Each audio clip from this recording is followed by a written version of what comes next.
قال رسول الله صلى الله عليه وسلم من تواضع لله رفعه الله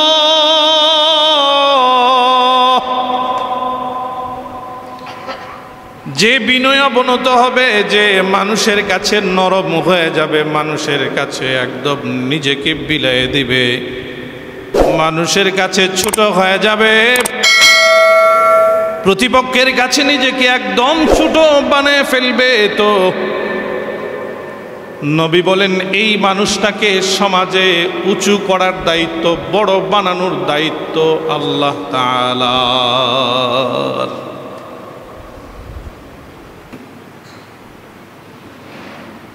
সাধারণ মুমিনের সাথে আপনার ঝগড়া,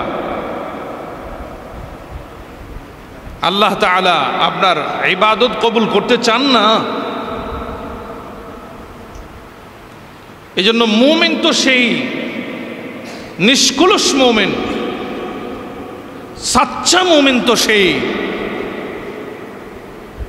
যার সাথে কারো কোনো ঝগড়া বিবাদ,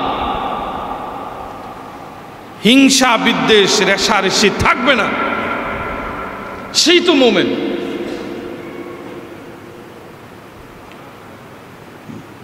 মুমিনের জন্য কোনো সালিশ প্রয়োজন নাই। মুমিনের জন্য কি দরকার নাই? সালিশ প্রয়োজন নাই।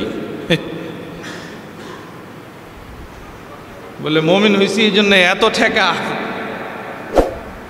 ঠেকা না। قال رسول الله صلى الله عليه وسلم من تواضع لله رفعه الله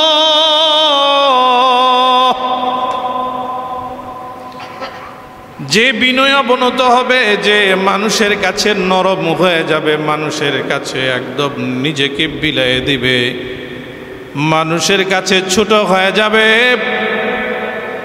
প্রতিপক্ষের কাছে নিজেকে একদম ছোট বানিয়ে ফেলবে, তো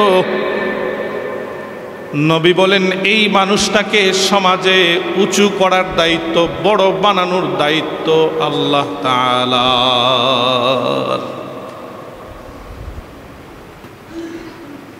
আপনার কাজ হলো মানুষের কাছে ছোট হয়ে যাওয়া। দুনিয়াতে যত বাদ বিবাদ হয়, যত ঝগড়া হয়, এগুলা সব হইল আমি কি ওর থেকে কম নাকি? ও আমারে গালি দিল, ও কে? ওকে আমি কেন ছাড় দিব? শুধু এই একটা জায়গার কারণে, এই কারণে। মুমিন তো এইটা করতে পারে না। করতে পারে মুমিন এটা? না, মুমিন ছাড় দিবে।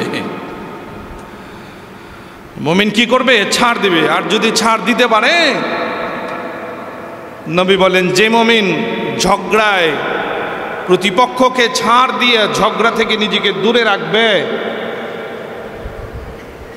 এই মুমিনের জন্য আল্লাহ তাআলা জান্নাতের মাঝখানে সুন্দর একটা বালাখানা তৈরি করে দেবে।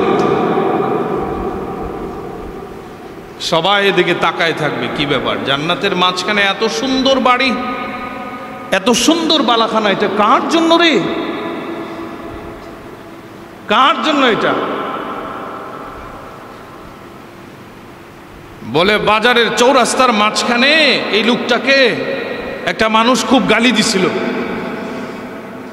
কিন্তু প্রতি উত্তরে কিছুই বলে নাই, ঝগড়া না করে ধৈর্য ধরে বাড়িতে চলে গেছে, আর কিচ্ছু বলে নাই। এই জন্য আল্লাহ তারে একটা জান্নাতের মাঝখানে একটা বাড়ি দিয়ে দিছে। সম্ভব? সম্ভব করতে হবে এটা। সাচ্চা মুমিন